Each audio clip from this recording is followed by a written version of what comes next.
Hello and welcome to Business Reporter's blockchain campaign, hosted by the Telegraph Online. I'm Alistair Greener. Ticket touting, the act of buying tickets from official dealers and reselling them at higher prices, and online ticket fraud are some of the problems that pervade the event ticketing market today. So how can the industry fix this? Some say the answer lies in blockchain.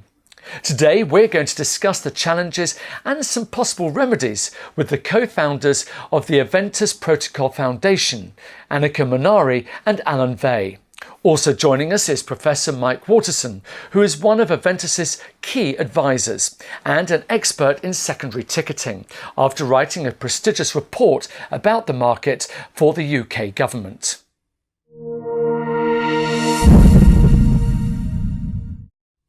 Good morning. Good morning. Good morning. How big is the fraud issue when it comes to the ticketing industry? Fraud is a really big problem for people who suffer from it because they've often spent a lot of money traveling to the event, maybe booking a hotel overnight or whatever, and then if they turn up and at the end of the day they're not admitted, they're understandably very upset. Fraud is one problem. The other problem is that people find the ticket suddenly sold out and go on to secondary sites and then often find the tickets resold there very quickly at very, very high prices. But why has it become such a problem when you think of all the legislative powers there are, when you think of the technology that's available out there, yet we still have this problem? Well, I think we're really looking at a problem here quite similar to sort of market manipulation or insider trading, where you kind of have an edge over other people, unfair edge, if you might. So if we're looking at sort of the bot behavior, what a bot will do is it'll lock up inventory in a primary market without completing the sale. Then it'll go into a secondary market, list that price. A customer will come, they'll know it's a secondary market, believe that you actually have the right to sell that ticket when really the ticket hasn't even been purchased yet. They'll then purchase the ticket. At that point, the bot will finish the purchase in the primary market. So there's really no capital at risk for many of these touts.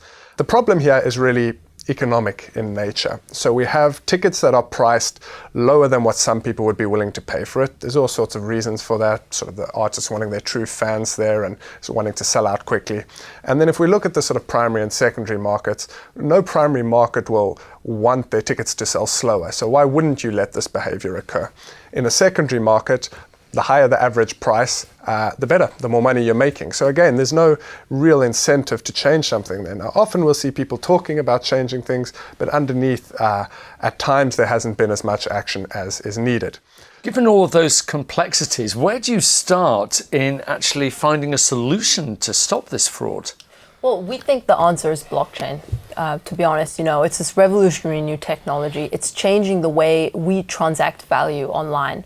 And particularly for the ticketing industry, we can use it to build economic models based on this value transfer online that can solve things around, problems with the fraud with counterfeit tickets and touting. Like the example Alan gave, where bots are putting tickets in their basket, selling them, and then completing the purchase can't happen with a blockchain-based system, because in that realm of things, you need to own the ticket before you're able to list it for resale. So a large portion of these bots are gone. Essentially, it's trying to create a holistic solution, thinking about ticket pricing, ticketing strategy and venue control as one part of one big thing, rather than thinking of them as all of separate silos and often getting surprised in the event. So tell me a little bit more then about the Aventus solution. What have you done that has effectively enabled this connectivity between the silos to exist? Yeah, at Aventus we're using the blockchain to build an open standard that defines how a ticket should be interacted with throughout its life cycle by all the participants in the supply chain. So the core idea here is we allow the inventory rights owner to define rules on how the ticket should be sold in the primary market, if there should be a secondary market, and if so, what kind of price caps or revenue they want to derive from it, along with the methods of access control and redemption they have at the door. And the power of the blockchain is we build almost a backbone of interoperability, like Professor Mike was saying before, where every participant in the supply chain wanting to interact with the inventory have to adhere to the rules. that were originally set out. And that is a new paradigm and a way that we can solve things around counterfeit tickets and touting, like the problems that were described before. But also I'd like to sort of add in the approach there. This isn't something that we're trying to say, here, industry, this is how it should be done. We want the industry to actively get involved and help us shape this project. As Aventus, we did a sort of blockchain token sale with our token AVT and put ourselves in a position where we now have a significant war chest to try and work on these problems. But I'd like to stress the fact that this is the Aventus Protocol Foundation.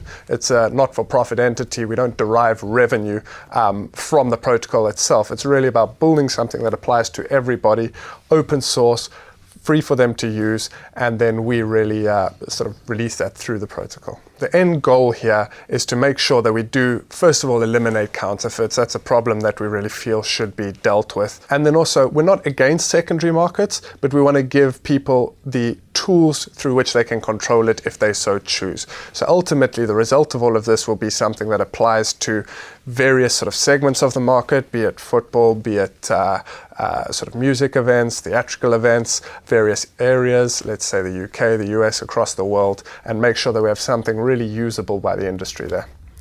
Anything that reduces fraud in the ticketing industry has to be a great thing, and it certainly will be very welcome news for everybody.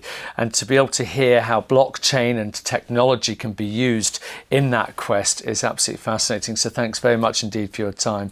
Mike Waterson, Annika Minari and Alan Vey, thank you. Great talking to you, thanks.